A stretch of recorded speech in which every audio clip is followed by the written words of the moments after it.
Frère Graham, merci.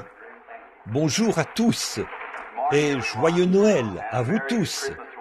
Nous sommes si heureux d'être de retour ce matin ici au tabernacle pour être avec ce charmant petit groupe. Frère Graham et moi, nous étions en train de discuter de quelque chose dans la pièce, là. Il a dit, « Frère Bill, as-tu une chose à cœur ce matin ?» J'ai dit, « Juste Christ. Amen. » C'est tout. Nous avons toujours ça. Et donc, c'est une chose que nous avons tous en commun. Nous l'avons, lui. Je suis rentré tard hier de Dallas, où nous avons eu l'une des réunions les plus glorieuses.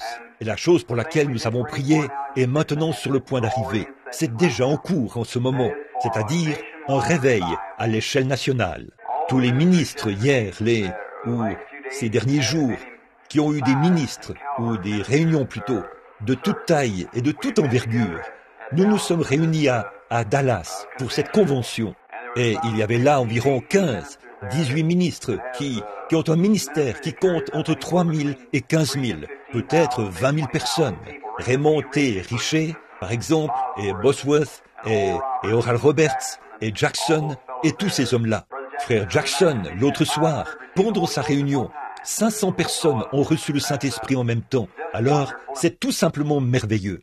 Et nous nous sommes tous réunis hier, l'autre jour, pour décider ensemble de l'œuvre à faire pour l'année, parce que nous croyons que Dieu est ici pour faire une œuvre et un mouvement de réveil que le monde n'a jamais vu auparavant. Je crois, mes amis, que nous entrons dans quelque chose de merveilleux. Et ces ministres qui organiseront probablement tous les soirs, l'été prochain, si le Seigneur nous le permet, tous les soirs, il y aura 15 ou 16 ou peut-être plus. Grands tents dressés qui peuvent accueillir jusqu'à 8 ou 10 000 personnes, partout aux États-Unis en même temps. Oh, il nous faut un réveil maintenant. C'est déjà en cours. Des centaines et des centaines reçoivent le baptême du Saint-Esprit et entrent maintenant dans le royaume de Dieu. Ce n'est même pas quelque chose que nous nous attendons à voir arriver un peu plus tard, car c'est déjà en cours. Dieu le fait maintenant même. Oui, monsieur, oui, frère Graham, c'est ça que j'ai toujours. Bien, eh bien, vous savez, frère Graham et moi travaillons si bien ensemble. Il est si grand et moi si petit. Alors parfois, je dois lui demander de secouer l'arbre un peu pour en faire tomber. Merci, frère Graham. Je n'ai toujours pas compris ça. Le feu. Nous le voulons sur l'autel, n'est-ce pas? Amen. Eh bien, L'autre soir, là où nous étions assis, des milliers de personnes étaient là. Tout le monde tapait des mains et louait Dieu. Et nous avons passé des moments tellement glorieux. Nous avions le feu sur l'autel à ce moment-là. Et nous sommes très heureux d'annoncer le réveil de l'été prochain. Maintenant, je serai avec l'église ici, avec frère Graham et vous tous, pendant les 8 ou 10 prochains jours, je crois, pour autant que je sache. Et je veux participer à tous les services possibles. Alors nous partons de là pour aller au stade, à Houston, au Texas. Nous avons accès à un beau grand bâtiment là-bas, qui peut accueillir 17 000 personnes. Et nous nous attendons à passer de merveilleux moments. Nous avons essayé que nous ayons tous une ligne de prière là-bas, mais ce n'était pas possible. Un ministre, un endroit et un autre dans un autre endroit, dans la ligne de prière. Mais, ça ne marchait pas comme ça. Et c'est seulement frère Jaggers qui a pu aller de l'avant. Et disons, une autre chose que je veux annoncer. Père Jaggers s'est levé et a pris position comme nous l'avons fait à Calgary. Les baptistes missionnaires, les baptistes du libre arbitre, et tous ceux-là, vous savez, les baptistes sont très nombreux au Texas. Ils ont pris position pour lui, mais les baptistes fondamentalistes se sont opposés au programme. Et ils ont écrit un article à son sujet dans le journal et tout. Eh bien, ils lui avaient soumis par écrit des questions sur la Bible. Alors frère Jaggers a répondu. Et ils ont eu après qu'ils ont vu eux-mêmes les preuves, mais à cause d'un tas de positions politiques, eh bien, ils n'ont pas voulu publier ça dans le journal. Alors, frère Jaggers, nous avons convoqué une réunion là-bas, et 75 ministres qui collaboraient de cette ville se sont présentés là. Nous en avions fait une reproduction par photocopie, et nous avons dit, est-ce là la liberté d'expression? Est-ce là la liberté de presse? Comme ça. Et nous l'avons distribué. Et le lendemain matin, le journal a perdu 10 000 abonnés. Et ils sont venus en pleurant, à genoux, et ont dit, nous le publierons dans le journal, sans frais. Vous n'avez pas à nous payer un sou. Oh frères, écoutez, vous, Église, à un moment donné, nous vivions près de la voie ferrée. Plus maintenant. Nous vivons maintenant sur l'avenue Alléluia. Oui, monsieur. Nous sommes des millions. Avant, nous n'étions que quelques centaines, mais nous sommes maintenant des millions. Et unis ensemble, nous sommes l'église la plus puissante des États-Unis en nombre. C'est vrai. Oh, je pense, dans le monde, rien que l'année dernière, nous avons eu 1 500 000 conversions. Pensez-y, 1 500 000 conversions, des gens du plein évangile, en suivant la consigne générale, l'année dernière. Oh, nous augmentons maintenant. Et ces petits journaux et ces choses qui ont été... Ils ne voulaient pas parler des catholiques. Ils avaient peur d'eux. Vous voyez, ils avaient peur de le faire. Mais nous continuons à augmenter en nombre maintenant. Nous avons des droits. Revendiquons notre droit donné par Dieu. C'est vrai. Alors, nous allons de l'avant cette année, avec Dieu comme aide et comme bouclier, pour provoquer faire de notre mieux pour avoir un réveil. Maintenant, Oh, ici en haut, vous devrez tous me dire quand je dois m'arrêter. Là-haut, juste là-haut. Très bien. Je peux marcher jusqu'ici et regarder en arrière. Et alors, bon, combien se sentent bien en ce jour de Noël? Dites Amen. Oh là là, regardez, c'est un temps d'allégresse, le temps où nous pouvons tous nous réunir et adorer Christ. Et je n'ai pas de message, rien du tout. Je viens d'ouvrir la Bible ici, pendant qu'il parlait, là. Je l'ai ouverte ici, j'ai dit, où est la naissance de Christ? Presque tout le monde en parle en ce moment. Alors, il va falloir que je lise un peu, et ensuite trouver quelque chose, et continuer simplement un peu comme ça, jusqu'à ce que l'Esprit du Seigneur apporte quelque chose. Maintenant, pour débuter, commençons par Luc, au chapitre 1 de Luc. C'est le commencement de la naissance de Christ. Et nous allons lire un peu ici, ou simplement donner un enseignement sur une partie de la parole, si nous le pouvons. Nous ne savons pas ce que le Seigneur fera pour nous, mais nous avons simplement confiance qu'il nous donnera une grande bénédiction. Dites donc, j'ai entendu votre émission, c'était bien. Continuez simplement à avancer. Continuez à avancer, prêchez la parole. Il y a un instant, je disais à Frère Graham, dans la pièce là, si jamais il y a eu un temps où les chrétiens ont besoin les uns des autres, c'est maintenant même. Maintenant même. Quoi que vous fassiez, mettez tout de côté, parce que je crois, par la grâce de Dieu, je vais simplement parler un peu de cela dans quelques minutes, pour montrer combien nous avons besoin les uns des autres en ce moment. Je crois que nous avons là, devant nous, m'écoutez-vous? Très bien. Nous avons maintenant là, devant nos yeux, la plus grande scène de toute l'histoire de l'humanité. Et ça se déroule ici, devant nous, dans le grand champ du monde, ici. Et c'est une scène que Dieu va exécuter, maintenant même. Et c'est saisissant de regarder partout dans le monde et de voir comment la chose travaille de concert.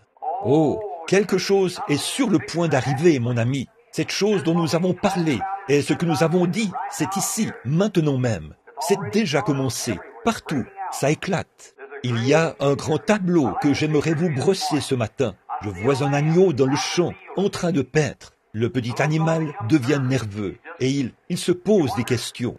Là, dans les roseaux, juste derrière lui, je vois un lion qui s'approche doucement, très doucement. Vous voyez, il bouge sa queue, qui tapote le sol, et il se prépare à bondir. Voilà l'église là-bas, sur le champ de travail. Les ténèbres du communisme se répandent dans le monde entier.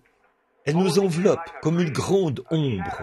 Et c'est la loi du contraste. Comme avant le jour, il fait toujours plus sombre que jamais avant le jour, parce que le jour se lève et repousse les ténèbres. Et c'est la loi du contraste, voyez-vous, qui fait en sorte qu'il fait plus sombre que jamais avant que le jour se lève.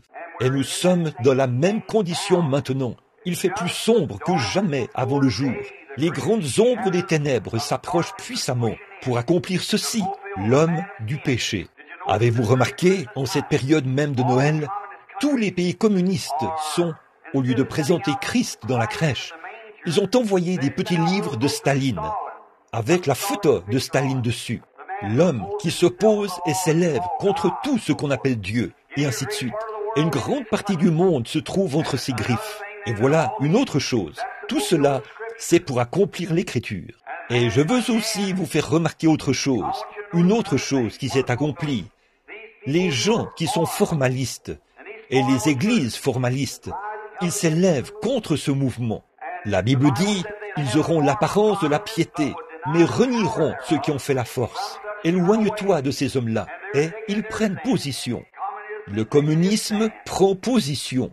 Gloire à Dieu, le Saint-Esprit prend position. Oui, quand l'ennemi viendra comme un fleuve, alors j'élèverai un étendard contre lui. C'est vrai, et l'Église a pris position. Je parle de l'Église remplie du Saint-Esprit. Or, c'est tout ce qui m'intéresse, mes amis, quand je suis ici. Ailleurs, je prie pour les malades. Mais ici, il n'y a qu'une chose qui m'intéresse. C'est l'Église de Dieu, l'Église née de nouveau. C'est vrai, c'est à cela que je m'intéresse, quoi qu'il arrive. Je ne m'intéresse pas aux règlements et aux diacres et ainsi de suite, comme ça, ni aux directives des églises. Je m'intéresse au baptême du Saint-Esprit sur l'Église, en ce jour où nous vivons. Voilà le point fondamental. Voilà ce que nous cherchons. Juste un mot de prière maintenant. Père Céleste, descends ce matin au milieu de nous. Accorde le Seigneur, et puisse l'Esprit de Dieu prendre le contrôle du service. Bénis l'œuvre ici, Seigneur. Bénis notre frère Graham. Dieu, donne-lui des paroles de sagesse ce soir, lors de l'émission de radio. Puisse-t-il pouvoir secouer les gens en prêchant la parole. Accorde le Seigneur. Puissent les pécheurs pleurer, s'agenouiller dans leur chambre et donner leur cœur à Christ. S'il y a des incroyants ici ce matin, ou des gens qui n'ont pas accepté Christ, puissent-ils venir aussi. Et maintenant, commence un réveil dans le cœur des gens ce matin, Seigneur. Puisse ce temps-ci être un temps de renouvellement, un temps où l'esprit sera renouvelé. Et, ô Père, voici notre prière. Viens nous prendre par la main, chacun de nous. Conduis-nous ici, dans cette voie. Montre-nous ce grand tableau qui est brossé ici, qui révèle tes secrets au cœur des saints ce matin, pour que nous puissions voir ce qui est ici, juste devant nous. Et alors que nous marchons, Seigneur, revêtus de l'armure de Dieu, puissions-nous aller comme de vaillants soldats, affronter l'ennemi. Mais comment pourrions-nous l'affronter si nous ne connaissons pas ces techniques? Alors, aide-nous ce matin à comprendre et montre-nous son premier plan, là, pour que nous sachions où le rencontrer. Car nous demandons ceci au nom de Jésus. Amen. Lisons le chapitre 2. Lisons ceci. En ce temps-là, il parut un édit de César Auguste, ordonnant qu'on fasse un recensement de toute la terre. Ce premier recensement fut fait par le gouverneur de la Syrie. Tous allaient se faire inscrire, chacun dans sa ville. Joseph monta aussi de la Galilée vers la ville de Nazareth pour se rendre à Juda, dans la ville de David, appelée Bethléem, parce qu'il était de la maison et de la famille de David, afin de se faire inscrire avec Marie, sa fiancée, qui était enceinte. Pendant qu'ils étaient là, le temps de son accomplissement, où Marie devait accoucher, arriva. Et elle enfanta son fils premier-né. Elle l'emmaillota et le coucha dans la crèche, parce qu'il n'y avait pas de place pour lui dans l'hôtellerie. Maintenant, juste comme toile de fond jusqu'à ce que nous arrivions à la partie que j'aimerais utiliser ce matin, et que chacun de vous entre dans l'Esprit du Seigneur. Nous sommes aujourd'hui, partout dans le monde, on célèbre la naissance de Jésus, ce qui est maintenant simplement une tradition. Jésus n'est pas né un 5 décembre, ni rien qui ressemble, ou le 25 décembre. Nous savons que c'est impossible. Les collines de Judée étaient couvertes de neige à ce moment-là. Alors, comment serait-ce possible? On s'entend pour dire que Jésus, par l'astrologie et ainsi de suite, et tout cela, qu'il est né aux alentours du 1er avril, donc au printemps. Mais ceci est un jour, et c'est très bien, simplement réservé pour l'adoration, en commémoration de sa venue dans le monde. L'un des plus grands dons que Dieu ait jamais donné au monde, c'est Jésus-Christ. Ça, nous le savons. Et maintenant, ce matin, je veux parler de sa divinité, de qui il est. Tant de gens le considèrent comme un petit bébé, couché là dans le berceau, et ainsi de suite. Mais ce n'était qu'un des tableaux, ce n'était qu'une des toiles de fond qui sont présentées dans la scène, afin de démontrer ce qu'il est réellement, sa divinité. Et il a dit, dans les passages des Écritures qui parlent de sa venue, qu'on parlerait de lui dès l'époque de Jean. Déjà dans la Genèse, il était prophétisé que la postérité de la femme écraserait la tête du serpent, promettant cet enfant, Jésus-Christ. Et il a été depuis tous les prophètes, presque tous les prophètes qui ont écrit dans la Bible, ont parlé de son premier et de son second avènement, quand il viendrait dans le monde. Jésus vient 3 fois. Il est venu la première fois pour racheter son Église. Il vient la deuxième fois pour recevoir son Église. Il vient la 3e fois avec son Église. Tout ce qui se trouve dans la Bible voyage par Trinité, par 3, mais tout cela dans un seul Christ. Souvenez-vous, la première fois pour racheter son Église, la deuxième fois pour recevoir son Église, la 3e fois avec son Église, en tant que roi et reine. Bon, de sa première venue, nous en parlerons juste un peu, alors, de sa présence ici, et ensuite de sa seconde venue, nous en parlerons, puis de la 3e fois, si le Seigneur le veut. Or, à cette époque-là, il y avait une grande persécution contre l'Église. César Auguste avait élaboré un grand plan, celui d'imposer tout le peuple. Et cela n'a été fait que dans un seul but, pour que la grande prophétie de Dieu s'accomplisse. La seule chose que vous avez à faire, quand vous voyez quelque chose dans la Bible qui vous semble un peu mystique et un peu superstitieux, donnez à Dieu un peu de temps. Dieu n'est pas pressé, c'est nous qui sommes pressés. Donnez juste un peu de temps à Dieu et vous verrez les vieilles roues prophétiques, les engrenages tourner pour compléter le tableau. Ça va se développer comme lorsque l'on développe une photo. Comme quelqu'un qui parlait l'autre jour, il a dit « Dieu, qu'était-il quand il était tout là-bas, il y a des millions et des millions d'années, quand il n'était pas comme l'espace ici. Puis il a abouti dans le Logos. Et ensuite, il est descendu du Logos, il est descendu en Christ. Vous voyez, c'est simplement Dieu qui descend comme ceci sur la terre, puis qui retourne directement en Dieu. Ne voyez-vous pas ce que je veux dire? En train de tourner, de descendre de l'espace, de l'éternité. Tout s'engraine, descend dans le Logos, du Logos là dans l'homme, pour ensuite revenir de nouveau, dans un seul but, racheter cet homme qui était tombé. Or, c'est pour ça qu'il est venu, pour être un rédempteur. Et avant que Dieu puisse être un rédempteur, il devait être, selon la loi, un parent rédempteur. Il devait nous être parents. Et Dieu, au commencement, a créé son premier homme. Il l'a fait esprit. Et l'esprit est la partie invisible de l'homme, qu'on ne voit pas. Or, Dieu a fait l'homme à son image. M'écoutez-vous? Très bien. Dieu a fait l'homme à son image. Et Dieu est esprit, dit la Bible. Et le premier homme qui était fait gouvernait toute la création, tout comme le Saint-Esprit gouverne l'Église aujourd'hui. Il dirigeait la création. Il dirigeait les animaux. Mais il n'y avait pas d'homme pour cultiver le sol. Alors Dieu a formé l'homme de la poussière de la terre. Et cet homme, il se peut qu'il lui ait donné des mains comme celles d'un singe. Il se peut qu'il lui ait donné des pieds comme ceux d'un ours. Quoi qu'il ait fait, il a simplement tout mis ensemble et a créé un homme. Mais quant à cet homme, Dieu a placé cet esprit immortel qui ne meurt jamais dans cet homme. Et il est devenu plus qu'une bête. Il est devenu un homme. Et cet homme-là, c'est ce qui suscite, à mon avis, beaucoup de discussions de la part des athées et de différentes personnes. Mais l'heure est venue où Dieu répand sa lumière. Voici l'heure où Dieu est en train d'accomplir des choses.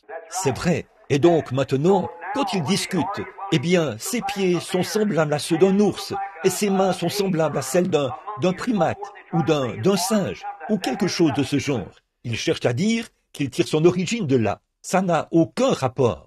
Ceci, c'est simplement le corps de chair dans lequel il habite. C'est comme une maison qui retournera dans la poussière de la terre. Mais l'esprit est immortel. Il vient de Dieu. C'est cela qui est à l'image de Dieu. Dieu est esprit. Cet homme a perdu son origine dans le jardin d'Éden. Ses relations avec Dieu, sa communion avec lui ont été coupées là-bas à cause du péché et de l'incrédulité. L'incrédulité à l'égard de quoi? De la parole de Dieu. Il a été peint un tableau à Ève un jour. Il lui était dit que tout serait beaucoup plus glorieux si elle laissait simplement tomber la parole de Dieu pour se tourner vers le raisonnement. On ne peut pas faire ça. Dieu, Il y a une différence entre le raisonnement et la parole de Dieu. La parole de Dieu est vraie, le raisonnement est faux. On ne peut pas résoudre quoi que ce soit par le raisonnement. C'est vrai, notre cerveau n'est pas apte, et ne le sera jamais, à pénétrer la sagesse éternelle de Dieu. C'est pourquoi on ne peut pas raisonner ces choses. On doit les croire, c'est tout. Et donc, le tableau était présenté. C'est ce qui est arrivé là-bas à notre premier père et à notre première mère. Puis, ils sont tombés. Cela a rompu la relation avec Dieu et ils ont été chassés du jardin d'Éden. À partir de cette heure-là, Dieu s'est mis à crier en parcourant les jardins à la recherche de son enfant perdu. Et alors, le seul moyen pour Dieu de le racheter, il faudrait que ce soit il faudrait venir le racheter lui-même, pas dans un autre, pas envoyer quelqu'un d'autre.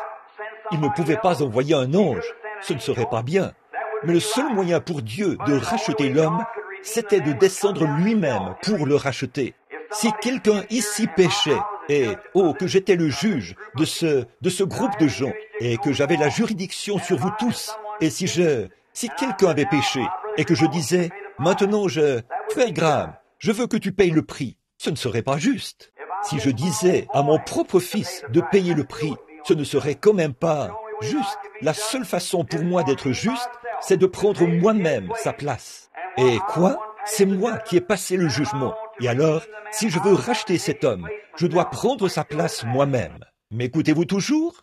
Maintenant, regardez, je veux que vous remarquiez quelque chose. Alors, quand ceci, le seul moyen pour Dieu lui-même de racheter cet homme, c'était de descendre prendre sa place. Et c'était une loi de rédemption donnée par Moïse, qui prescrivait que cela devait être fait par un parent rédempteur, un homme qui, d'abord, était digne, un homme qui valait le prix. Alors cet homme rendrait publiquement témoignage et rachèterait les biens perdus de quelqu'un qui était tombé. Et alors, Dieu était digne. Il est descendu, il y a environ 1900 ans, sous la forme d'un bébé, né dans une crèche, couvert par le Saint-Esprit, non pas né par le désir sexuel. Il était Dieu, le sang de Dieu était en lui. Le bébé est toujours du sang de son père, jamais de celui de sa mère. Nous le savons tous. J'ai déjà enseigné ça ici, par le passé, et vous savez que le bébé n'a pas la moindre trace du sang de sa mère en lui. Pas du tout.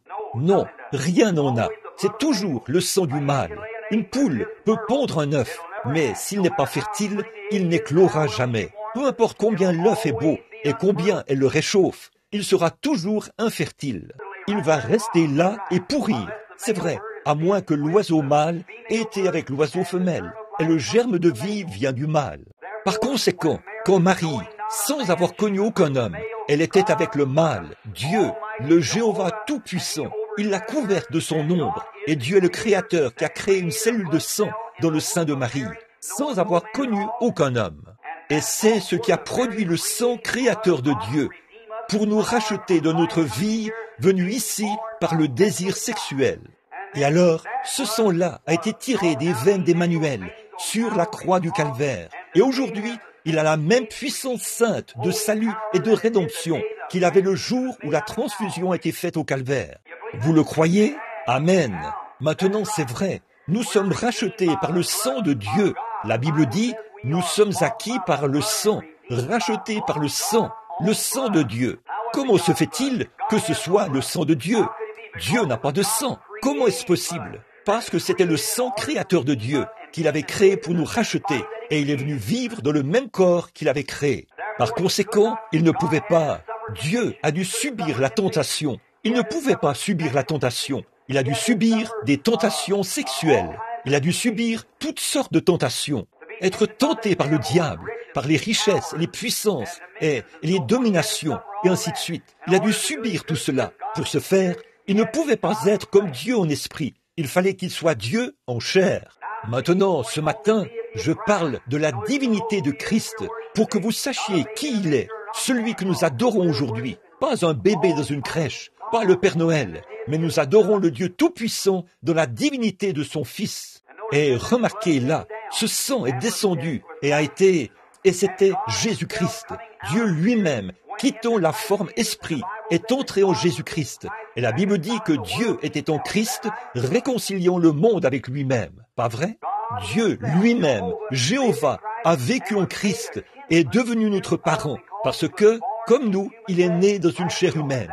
Pas vrai? Les cellules de son sang ont été formées par Dieu, et les cellules de sa chair ont été formées dans le ventre de Marie, qui a mis l'enfant au monde. Alors Dieu est descendu, et il a vécu dans une chair humaine, et il était tenté en toutes choses comme nous. Croyez-vous cela? Très bien. Et alors, à ce moment-là, il a donné librement son sang. Il n'était pas obligé de le faire. Il a consenti à ce sacrifice. Il aurait pu monter directement dans la gloire. Il aurait pu être transfiguré, comme il avait été sur la montagne de la transfiguration, monter au ciel sans mourir pour nous. Mais il a bien voulu mourir pour nous. Il a donné librement son sang au calvaire. C'est vrai. Et il a choisi. Il était un homme de douleur, habitué à la souffrance. Et il a rendu publiquement témoignage. Dans le livre de Ruth, il y a là une très belle image de Boz, un type de Christ, et de Ruth, qui est allée dans un pays étranger comme rétrograde. Elle est sortie du pays et a ramené avec elle, je veux dire, Naomi, et elle a ramené Ruth. Et quand Ruth est revenue, venait du pays de Moab. Et quand elle est revenue, elle était une Moabite. C'est vraiment une image de l'épouse des nations, de l'Église. Et quand Naomi était sur le point de partir, Naomi lui a dit, elle a embrassé et lui a dit de retourner auprès de son peuple. Elle a dit, j'irai avec toi vers ton peuple, que ton peuple soit mon peuple, que ta demeure soit ma demeure, que ton Dieu soit mon Dieu. Et rien d'autre que la mort ne nous séparera. Où tu mourras, je mourrai. Où tu seras enterré, je serai enterré. Voilà une image de l'Église des nations qui entre en Christ. En effet, autrefois, nous étions des étrangers, loin de Dieu. Seuls les Juifs étaient ceux qui devaient être sauvés. Mais nous, en étant morts en Christ, c'est alors que nous sommes la postérité d'Abraham et sommes héritiers selon la promesse. Et Christ a une épouse des nations. C'est tout à fait vrai. Bon, Boz, pour racheter les biens perdus de Naomi, c'était l'état rétrograde d'Israël. Alors Moab devait sortir. Et quand il est sorti, quand il est sorti, il a dû ôter son soulier devant les portes, devant les anciens, pour rendre publiquement témoignage qu'il avait racheté cette femme perdue et ses biens. Et en faisant ça, il a obtenu là son épouse, la femme qu'il cherchait. Il devait d'abord racheter la femme afin d'obtenir l'épouse. Ne voyez-vous pas? Et c'est la même chose que Christ a faite. Il a rendu publiquement témoignage aux portes de Jérusalem, quand il était battu, frappé, affligé, et a été conduit au calvaire, à la colline de Golgotha. Et il a baigné la colline de son propre sang, comme témoignage public qu'il avait racheté tous les biens déchus depuis le commencement, et qu'il a racheté son peuple de la malédiction du péché et de l'emprise de l'enfer. Et sachant qu'elle aurait besoin de quelque chose de plus dans les derniers jours que ce qu'elle avait là, il a dit, « Je ne vous laisserai pas orphelin, je prierai le Père, et il vous donnera un autre consolateur, c'est-à-dire le Saint-Esprit. Il demeurera éternellement avec vous. Encore un peu de temps, et le monde ne me verra plus, mais je vais au ciel pour arranger cette chose-là, et je reviendrai, et je serai avec vous, et même en vous, jusqu'à la fin de l'âge. » C'est de ça que je parle. Vous m'entendez encore? Dites Amen. C'est vrai, c'est de ça que je parle maintenant, de lui qui revient dans sa puissance. Les âges se sont succédés. Oh, qui est-il? Oh, ce matin, il pense à un petit objet d'adoration, à une petite crèche là-bas, Ça, je ne pense pas à ça. Je pense à Christ, l'espérance de la gloire, dans nos cœurs ce matin, par le Saint-Esprit. C'est vrai. Oh, condamné par le monde. Chaque fois que Dieu est venu dans le monde, quand il est venu, le monde l'a haï. Ce qui arriva du temps de Noé arrivera de même à l'avènement du Fils de Dieu. Nous sommes en ce jour-là, mes amis. Et maintenant, remarquez, encore un peu de temps et le monde ne me verra plus. Mais vous me verrez, car je serai avec vous et même en vous jusqu'à la fin du monde. C'est vrai, il est ici maintenant. Et au jour, son grand tableau s'est toujours déroulé d'une certaine façon. Il faisait s'accomplir les mêmes choses que nous voyons maintenant. La grande scène est en place. Et nous sommes prêts maintenant à voir de grandes choses se produire. L'Église a été sortie du berceau. C'est vrai, les pentecôtistes l'ont secouée là-bas, il y a quelques années, alors que les gens jetaient des pierres et se moquaient et se riaient d'eux. Mais elle a maintenant atteint sa maturité. C'est tout à fait vrai. L'heure est arrivée. Alléluia! C'est vrai, c'est ça qui m'intéresse, de voir l'Église de Dieu se rassembler maintenant. On nous a chassés ici et chassés là, mais l'heure vient où Dieu jette la couverture autour de nous tous pour nous attirer, car l'ennemi est à la porte. Alléluia! Oui, monsieur. Il a dit là de son peuple. Daniel a dit, les grandes choses des derniers jours, quand ces choses arriveront, oh, les grands exploits que les gens accompliront à ce moment-là, les hommes de foi les accompliront en ce jour-là. Et l'heure est maintenant venue où la grande scène, le tableau de Dieu est présenté, de la pluie, de l'arrière-saison. Joël a dit, dans les derniers jours, je répandrai mon esprit sur toute chair. Vos fils et vos filles prophétiseront sur mes servantes et mes esclaves. Je répandrai mon esprit. Je ferai paraître des signes en haut dans le ciel et des signes en bas sur la terre, des colonnes de feu et des vapeurs de fumée. Il arrivera que, avant l'arrivée du jour du Seigneur, ce jour grand et redoutable, quiconque invoquera le nom du Seigneur sera sauvé. Jésus a dit là, ces choses que je fais, vous les ferez, et de plus grandes, car je m'en vais à mon Père. Alléluia, alléluia. Voici ce qu'il a dit là, dans la parole. Là, il a dit, si vous demeurez en moi et que ma parole demeure en vous, demandez ce que vous voudrez, et cela vous sera accordé. Il y a quelques années, les gens d'ici ont dit, vous qui êtes là-bas au tabernacle, vous êtes des exaltés, vous êtes tous ceci, cela et autre chose. Vous êtes fous. Mais, oh là là, nous nous sommes tenus sur ce rocher qui est la vérité, jusqu'au baptême du Saint-Esprit. Et maintenant, la puissance du Dieu Tout-Puissant s'est formée dans l'Église. Elle se manifeste. Alléluia! J'attends le moment où Dieu va secouer toute la chose, partout. Père, c'est déjà en cours en ce moment même. C'est en cours, c'est vrai. Sa divinité, qui est-il? Certains font de lui un petit bébé de cette époque-là. Il est celui qui s'est tenu sur l'invisible. Oh là là, sur l'estrade, et qui a tendu les mains, a parlé et a dit que la lumière soit. Et la lumière fut. C'était Jésus-Christ. Car il était dans le monde, et le monde a été fait par lui. Et le monde ne l'a pas reconnu. Il est la divinité de Dieu. Regardez ce qu'il a fait à cette époque-là. Vous parlez de choses miraculeuses, là. Vous parlez de pousser des cris. Quand il a accompli les choses miraculeuses, pour créer les choses qui existent maintenant, à partir de choses qui n'étaient pas, il a parlé, et il en était ainsi. Et cette même puissance, ce même Christ, alléluia, les fondamentalistes et les gens qui nient la puissance de Dieu auront beau dire que c'est faux, mais cette même puissance qui a créé le monde par la parole est dans les gens qui ont le Saint-Esprit. C'est vrai, hommes et femmes, il est temps qu'on sache qui vous êtes. Le diable cherche à vous tenir cachés dans un coin. Il vous raconte que vous n'êtes qu'un petit peureux. Vous ne l'êtes pas. Vous êtes des fils et des filles de Dieu. La divinité n'est pas dans le ciel. Elle est en vous. Alléluia. Je sais que vous pensez que je suis fou, mais je vais vous dire quelque chose, frère. Quand vous prenez conscience que le Dieu Tout-Puissant vit en vous, la vie immortelle, je donne ma vie, Zoé, la vie de Dieu est dans l'être humain. Il s'est tenu là, à cette époque-là. Il est le créateur de toutes choses. Il a créé la vie, les grenouilles, oh, les abeilles, les canards, les poulets, les animaux. Il a créé toutes choses. Et rien de ce qui a été fait n'a été fait autrement que par lui. Qui? Christ, la divinité. Il a fait descendre des fléaux et tout au jour de l'Égypte. Qui? Christ. Il a fermé là la gueule des lions. Il a éteint la violence du feu. Ils ont échappé au tranchant de l'épée. Ils ont ressuscité les morts du tombeau. Qui? Christ. Oh là là, qu'est-ce que ce sera? Qui est-il? Christ, la divinité. Et frères, sœurs, cette divinité est en vous. Encore un peu de temps et le monde ne me verra plus. Mais vous me verrez, car je serai avec vous et même en vous jusqu'à la fin de l'âge. Christ dans la crèche? Non, Christ en vous. Alléluia. Nous n'adorons pas Christ dans la crèche, mais Christ en vous, le Saint-Esprit, l'espérance de la vie. Alléluia.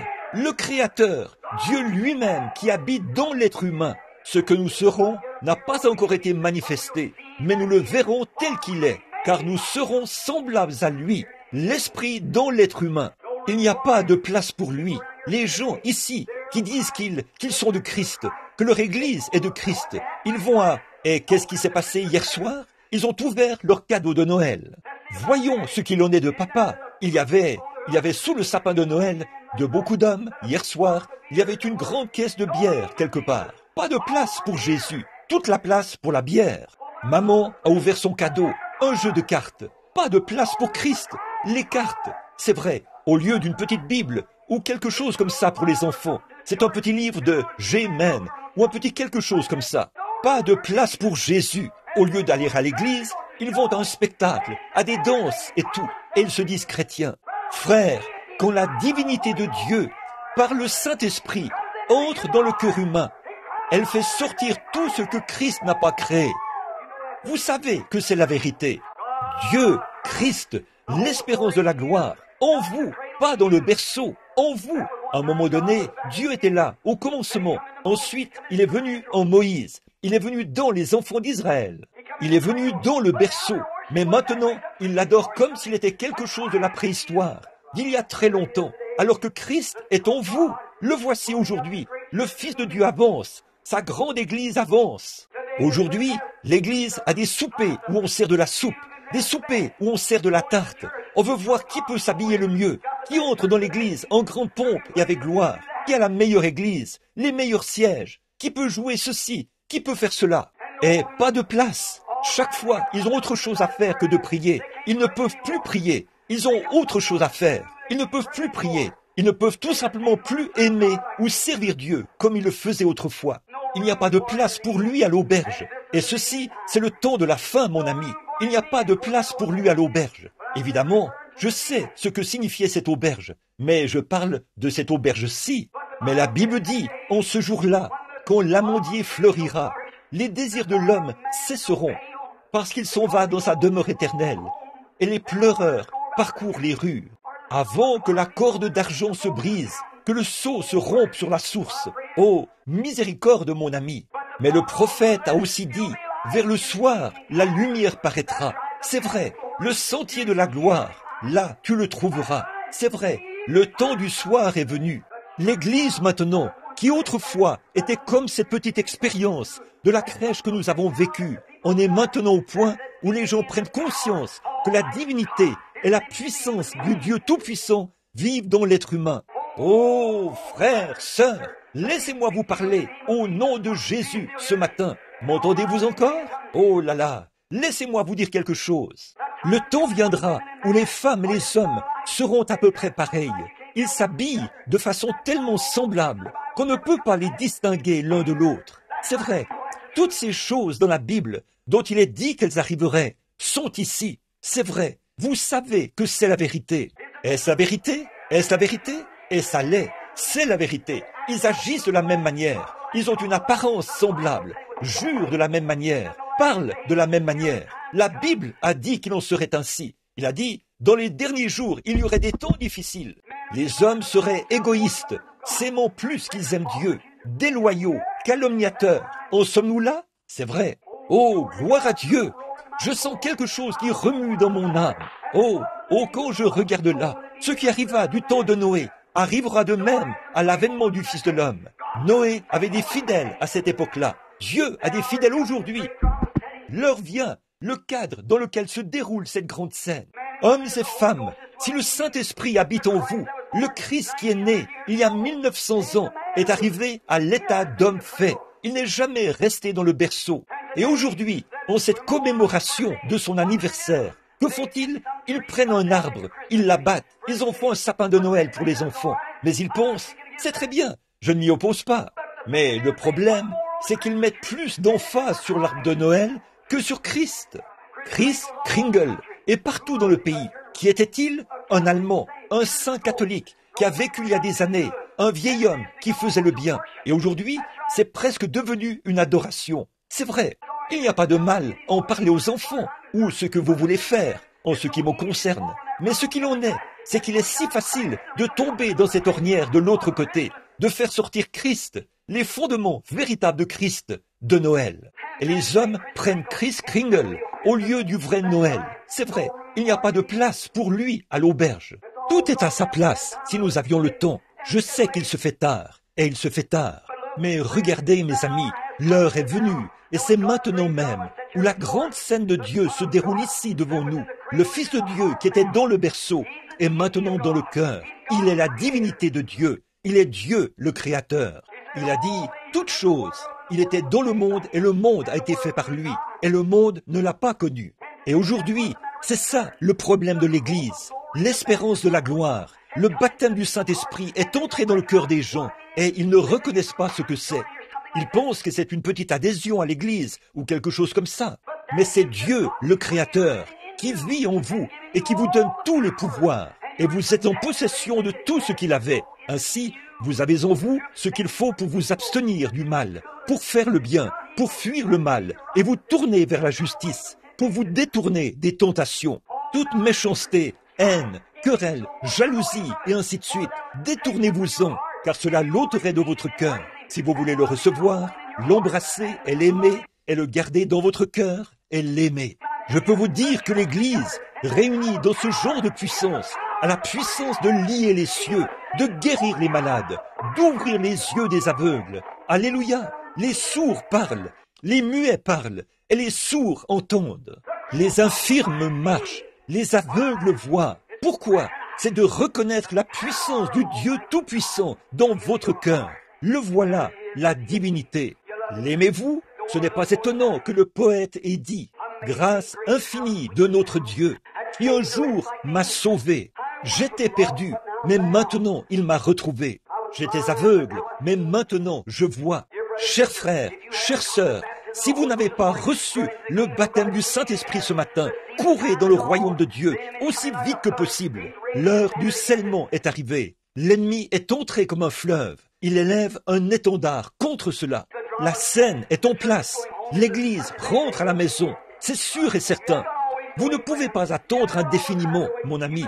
Vous n'avez pas le loisir d'attendre. Vous feriez mieux de venir maintenant. Vous feriez mieux de le faire aujourd'hui. C'est vrai, pendant qu'aujourd'hui est toujours aujourd'hui. Faites-le maintenant. Souvenez-vous, mes amis, cela peut sembler étrange. Le monde n'a jamais... La religion de Christ n'a jamais été populaire. Les voies de Dieu n'ont jamais été populaires. Parce que le diable est le prince de la puissance de l'air. Il a tous les gouvernements. Chaque gouvernement est contrôlé par le diable, selon la Bible. Le diable a dit que c'était ainsi. C'est vrai, il contrôle tous les gouvernements. Et la Bible dit, et vous, tous les saints anges, et vous, les saints sur la terre, réjouissez-vous, car le royaume du monde est remis à notre Dieu et à son Christ, et il régnera. Satan a emmené Jésus au sommet de la montagne et lui a montré tous les royaumes du monde. Il a dit, tous ces royaumes m'appartiennent et je te les donnerai. Jésus a dit, retire-toi, Satan. C'est vrai, il ne se souciait pas. Il a dit, si mon royaume, de ce monde, je pourrais appeler des légions d'anges, mais mon royaume n'est pas de ce monde, mais mon royaume est dans le ciel. Et il a dit, le royaume de Dieu sera au-dedans de vous. Ainsi donc, les légions et les puissances et le soutien des saints anges, alléluia, sont en vous ce matin, par la divinité de Christ, par le baptême du Saint-Esprit. Oui, monsieur, qui êtes-vous ce matin? Qui est Jésus-Christ? Il est en vous, dans la mesure où vous lui permettez de l'être. Il essaie de se frayer un chemin, d'entrer en vous aujourd'hui, et vous restez à l'écart. Vous vous posez des questions, vous regardez, vous contemplez, et vous vous retenez un peu. Ne faites pas ça. Entrez directement dans le sein de Dieu. L'heure est arrivée. Alléluia. Oh, comme je l'aime. Il viendra un de ces jours. Je veux le voir. Pas vous? Je veux le voir. Je crois que nous le verrons. Pas vous? Il est ici maintenant. Sa puissance agit. Qu'est-ce qui fait que les gens pleurent, poussent des cris et agissent comme ça? Qu'est-ce qu'il y a? C'est le Saint-Esprit qui agit en eux. Si seulement ils pouvaient prendre conscience et l'étreindre, étreignez le Saint-Esprit. Croyez-le, serrez-le contre votre sein. Menez une vie droite. Ne faites rien qui puisse l'entraver. Dites, ô Seigneur Jésus, je te désire. Je veux que tu te tiennes près de moi. Je vais me tenir à tes côtés, Père. Et à ce moment-là, il s'efforce d'entrer en vous. Il veut y entrer. Il vous fait la cour pour vous attirer vers lui tout le temps. Maintenant, mes amis, je sais que c'est la vérité. Je sais que les gens ne se rendent pas compte de qui vous êtes. Chaque personne ici peut vivre au-dessus du péché, peut vivre sans péché, vivre en Dieu. Vous ferez des erreurs, mais le sang de Christ vous pardonnera.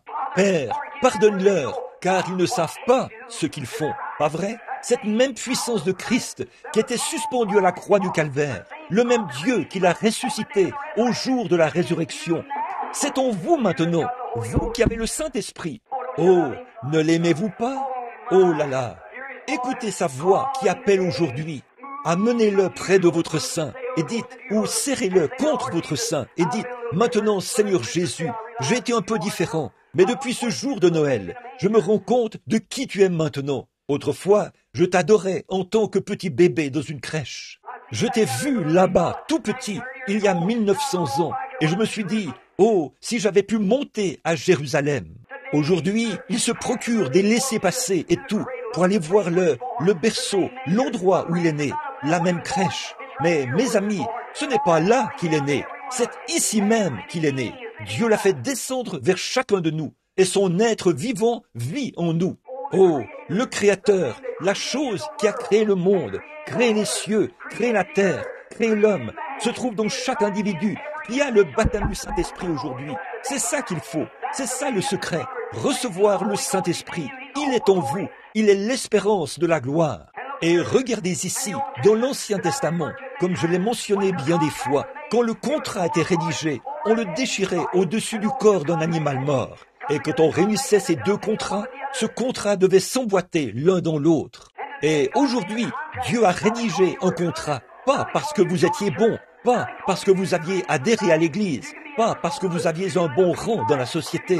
Vous pouvez être vraiment bon, vous pouvez mener une vie pure, vous pouvez aller à l'Église tous les jours, vous pouvez faire des sacrifices tous les jours, vous pouvez donner une partie de votre argent, vous pouvez abandonner tous les péchés du monde et tout, et mener une vie aussi loyale et fidèle que possible. Mais vous manquerez le ciel aussi vrai que l'Est est éloigné de l'Ouest. C'est vrai, ce n'est pas par la bonté que nous sommes sauvés, mais c'est par sa miséricorde que nous sommes rachetés, que Dieu voulait faire des fils et des filles. La bonté ne produit jamais cela.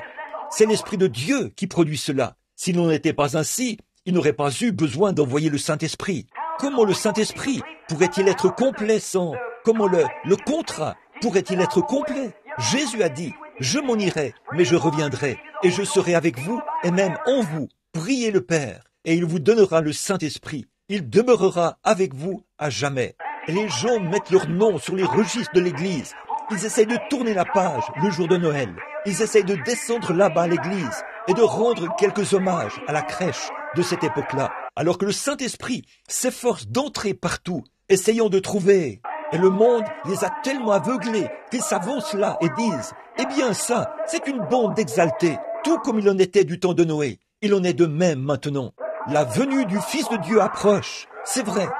Et seulement ceux qui sont remplis du Saint-Esprit, qui ont la vie immortelle qui vit en eux, le Saint-Esprit, c'est ce type de gens-là qui sera enlevé d'ici, c'est sûr et certain. Il y avait quelque chose d'autre à propos de cette vieille petite arche au temps de Noé qui flottait au-dessus de l'eau. C'était un pouvoir attractif d'en haut.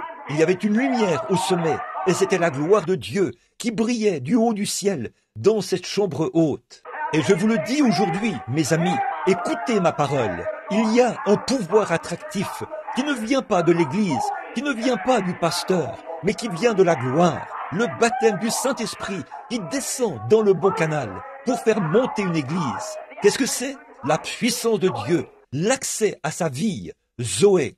Ces choses que je fais, vous les ferez aussi, vous en ferez de plus grandes. Il a été persécuté, on a ri de lui, on s'est moqué de lui, il est mort et il est allé dans la tombe. Mais il était fidèle, il avait l'Esprit de Dieu en lui et Dieu l'a ressuscité. Si nous suivons le même chemin, nous réussirons aussi. Oh, alléluia, je l'aime. M'entendez-vous toujours? L'aimez-vous? L'aimez-vous de tout votre cœur? N'est-il pas merveilleux? Oh là là! L'œil a vu, l'oreille a entendu ce qui est enregistré dans la parole de Dieu. N'est-il pas merveilleux? Merveilleux! Courbons la tête. Père céleste, ô Jésus, j'attends avec impatience une grande heure. Je la vois venir. Je vois qu'il n'y a aucun espoir nulle part ailleurs. Je vois que l'âge avance. Je vois les grandes lumières rouges du communisme se balancer au-dessus de la terre. Je vois les églises formalistes élever un étendard contre ton église. Elles essayent de les condamner.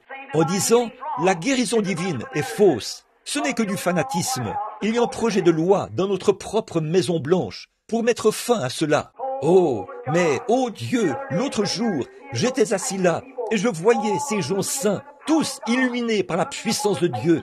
Je contemplais leur visage et je voyais la gloire de Dieu. Ils peuvent être comme les enfants hébreux à la fournaise ardente. Nous ne nous prosternerons jamais.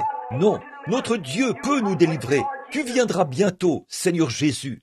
Et je vois que l'heure est en train de s'installer où les gens ont l'apparence de la piété, mais renient ceux qui ont fait la force. Éloigne-toi de ces hommes-là, as-tu dit, l'Esprit qui parle des derniers jours. Et nous voici en ce jour-là, aujourd'hui. Voici notre petite église assise ici, Seigneur, des hommes et des femmes qui, je crois, t'aiment.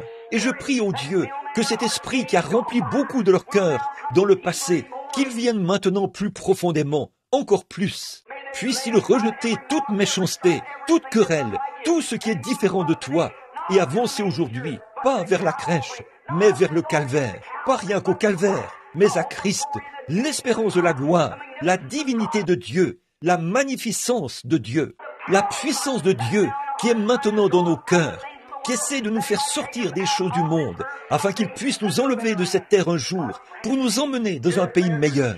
Dieu, accorde-le aujourd'hui. Écoute la prière de ton serviteur et parle aux gens. S'il y a des perdus ici, des gens qui n'ont pas le Saint-Esprit, puissent-ils recevoir de toi ce matin? Accorde-le, Dieu bien-aimé, car nous le demandons au nom de ton cher Fils bien-aimé, Jésus, qui, il y a 1900 ans, est né dans une crèche, qui a souffert 33 ans plus tard au calvaire pour nos péchés, qui est monté en haut quelques jours plus tard, 40 jours plus tard.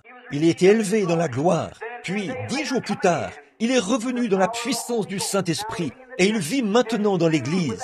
Et bientôt, avec cette même puissance qu'il a ressuscité, le Saint-Esprit dans l'Église, il l'enlèvera. Ô Dieu, ne veux-tu pas venir et sauver l'Église? Car nous le demandons en son nom. Pendant que vous avez la tête inclinée, nous allons chanter « Il appelle aujourd'hui ». S'il y a quelqu'un ici, sans Christ, sans Dieu, sans espérance, viendriez-vous maintenant?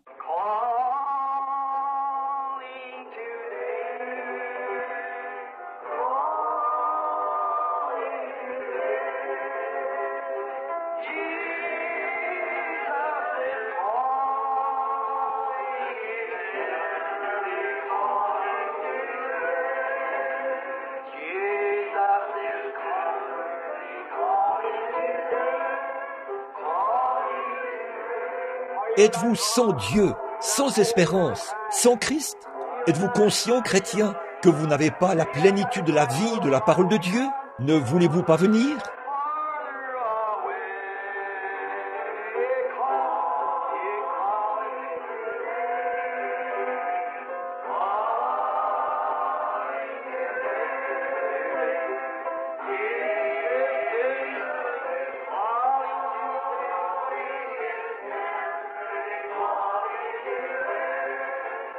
Écoutez, notre Père est ici et il veut vous sauver. Si vous n'êtes pas sauvés, je ne vous connais pas. Mais écoutez mes amis, je veux faire quelque chose ce matin pour vous pendant que vous êtes ici. Je veux que vous ayez les yeux fermés. Je veux tirer un rideau ici et vous laisser regarder quelque part. Nous allons faire une petite visite ce matin pendant qu'elle joue ce chant. Je vais tirer le rideau juste pour ceux qui sont assis dans ce tabernacle, jeunes et vieux, et vous tous. Je vais regarder aux portes de l'enfer pendant un moment, ce matin. Ils savent, là en bas, qu'ici en haut, c'est la période de Noël. Ils savent ce qu'ils ont fait pendant la période de Noël. Certains d'entre eux ont bu, certains d'entre eux ont couru partout. Certains étaient à l'église, certains ont ridiculisé cela, certains se sont moqués. Et si cette lugubre charpente osseuse pouvait revenir à la porte de cette église ce matin, vous savez, vous serez peut-être là, Noël prochain. Il se peut que vous soyez là depuis 1 an, Noël prochain. Mais souvenez-vous, vous avez affaire à des âmes humaines. Vous traitez avec des choses spirituelles. Et chacun de vous devra répondre au jour du jugement. Je ne peux qu'être honnête. Je peux seulement dire, si vous n'avez pas reçu le Christ ce matin, il se tient à la porte ouverte. Le traitez-vous avec méchanceté? Et vous qui avez le Saint-Esprit, souvenez-vous, vous serez jugés pour ce que vous en avez fait. Vous aurez peut-être reçu Christ par le Saint-Esprit, mais vous serez condamnés. Tout homme est jugé selon les œuvres qu'il a faites lorsqu'il était dans son corps. Après que vous avez reçu le Saint-Esprit, qu'est-ce que vous en avez fait? Avez-vous parlé de votre voisin? Avez-vous mal agi? Si oui, souvenez-vous, je recommencerai une nouvelle vie maintenant même. Dites, Seigneur Jésus, aujourd'hui, à partir de maintenant, je serai ce que tu veux que je sois. Je suis conscient que c'est la partie immortelle de Dieu et que l'Esprit de Dieu vit dans mon corps. Et si j'ai eu tort, pardonne-moi maintenant. Je veux rentrer à la maison. Je veux être meilleur. Mettez-le à l'épreuve, là, ce matin. Comme ça, levez simplement la main, pour moi, là derrière. Dites, je veux recommencer aujourd'hui, frère Branham. Moi aussi, j'ai levé la main. Je vais recommencer. Je veux en faire plus pour lui que je ne l'ai jamais fait. Êtes-vous... Une fois, j'ai entendu l'une des histoires les plus tristes que j'ai jamais entendues. Il y avait une jeune femme très belle. Elle vivait dans un bon foyer. On lui avait parlé de Christ. Son père a dit, j'ai honte d'elle, révérend. Son genre de société, elle va rencontrer cette catégorie de gens parce qu'elle est... Maintenant, souvenez-vous, selon la société, vous vous associez à une chose qu'on appelle folie. Or, elle avait reçu ce qu'il y a de mieux en matière d'instruction. Quand elle s'apprêtait à sortir, à côtoyer les membres de la société, à fréquenter différentes classes d'hommes distingués, la mort l'a frappée soudainement. Elle est décédée des suites d'une crise cardiaque. Toute sa formation ne lui a servi à rien. Elle est allée ailleurs. Dans quelle direction allez-vous ce matin? De quoi rêvez-vous? Peu m'importe de quel genre de groupe il s'agit. Chacun de vous, vous irez dans l'éternité un de ces jours. Et sans Christ, sans le Saint-Esprit, votre âme est perdue. Souvenez-vous-en. C'est seulement en acceptant Christ par le Saint-Esprit que vous pouvez arriver là. S'il est en vous, il est la puissance de Dieu. Vivez par cela. Il est Dieu en vous. La Bible dit, vous devenez des dieux. C'est vrai. N'êtes-vous pas tous des dieux? Et Jésus a dit à les pharisiens, là, on dit, tu te fais Dieu. Il a dit, n'est-il pas écrit dans votre loi que vous êtes des dieux? Il a fait de Moïse un dieu pour Pharaon. Et il a fait de vous un dieu pour les gens. C'est vrai. Et vous, ce matin, vous êtes des épîtres écrites de Dieu. Votre vie est de Dieu. Et elle porte même ce Saint-Esprit. Regardez ici, mes amis. Ne laissez pas ceci vous échapper.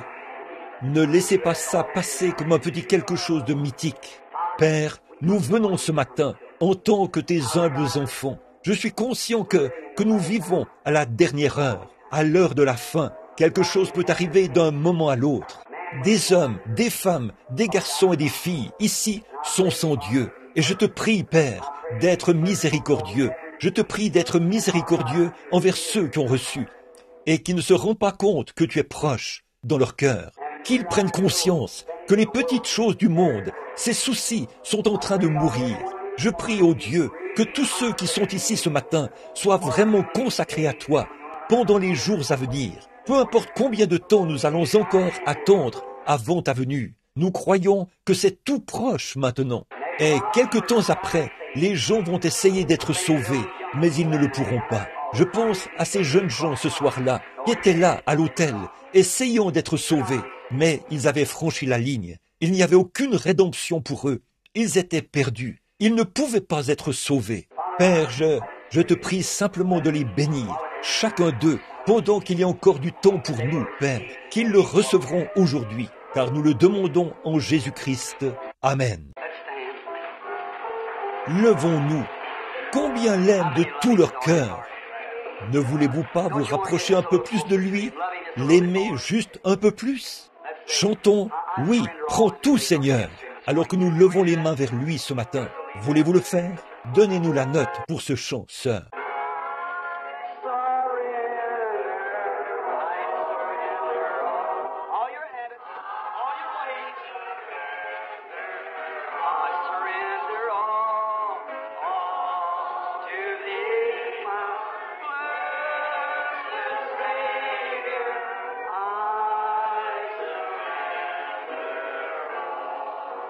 Êtes-vous vraiment sincère?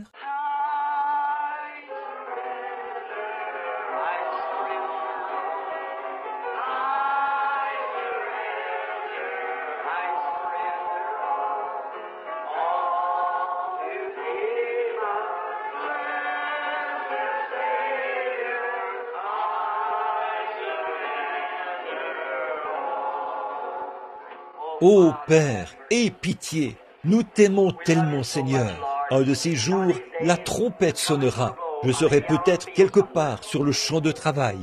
Seigneur, je penserai à l'église à ce moment-là. Quand les vents se mettront à hurler, le monde à s'agiter. Certains diront, qu'est-ce qui se passe? Les cieux deviendront rouges. L'heure du jugement est proche. Je vais penser, oh, où est frère Graham? Où est? Oh, ils sont à la maison. Mais Père, alors, au bout d'un moment, nous entendrons un son comme jamais auparavant, la trompette. L'ange sonne de la trompette. Ô Dieu, ceux qui sont entrés dans la chambre de la mort ressusciteront. Oh, on entendra les gens crier. Qu'est-ce qui se passe avec le monde? Nous ne pouvons pas rester tranquilles. Et la terre est secouée. Et alors, nous serons tous ensemble enlevés pour aller à sa rencontre dans les airs. Ô Père, si la mort doit venir nous prendre avant ce moment-là, je veux dire la mort naturelle de cette séparation terrestre ici, puissions-nous entrer dans ces chambres avec une foi vaillante, nous enveloppons de la robe de Christ, le Saint-Esprit. Un jour, nous devrons en arriver là, Père, et je me rends compte que je dois aussi passer par là. C'est juste là, devant moi, quelque part, cette heure où j'entrerai dans la chambre de la mort. Quand j'entendrai ma sentence, je ne veux pas partir comme un lâche. Je veux y aller comme toi. Tu y es allé, Seigneur. Je n'essaie pas de m'envelopper de ma propre robe, mais bien de m'envelopper de la robe de Christ, le Saint-Esprit, comme Paul l'a fait, et dire, mort, où est ton aiguillon? Tombe, où est ta victoire? Entrez dans cette chambre obscure, parmi ceux qui sont morts. Là, nous serons à l'écoute de sa voix, celle de l'archange qui retentira, et nous serons appelés à sortir d'entre les morts pour retrouver nos bien-aimés. Ô Seigneur, si nous manquons d'avoir cela dans la vie n'aura aucune valeur pour nous. Nous aurons échoué. Mais si nous trouvons celui qui est précieux dans notre cœur, alors nous avons trouvé tout le dessein de Dieu. Oh, comme nous l'aimons ce matin. Puisse chaque chrétien ce matin voir rapidement la vision, Seigneur. Il se fait tard maintenant, et je te prie de leur permettre de voir la vision et de s'emparer de la vie aujourd'hui et de vivre pour toujours, car nous le demandons au nom de Jésus. Amen. Vous vous aimez les uns les autres? Retournez-vous et serrez-vous la main les uns les autres. Dites que Dieu vous bénisse, que Christ soit avec vous, au lieu de Joyeux Noël. Dites que Christ soit avec vous alors que vous vous retournez. Maintenant, ne partez pas. Retournez-vous simplement. Simplement, dites que Christ soit avec vous. Que Christ soit avec vous. Maintenant, juste un instant.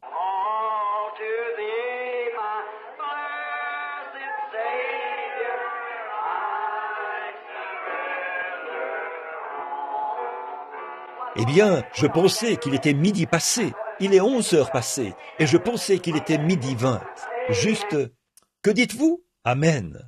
Est-ce que tout le monde aime le Seigneur? Dites, loué soit l'Éternel. Disons juste un peu, pas plus de 3 ou 4 paroles pour rendre témoignage, comme j'aime Jésus. Dites simplement, oui, pas plus que ça. C'est ça, quelqu'un d'autre.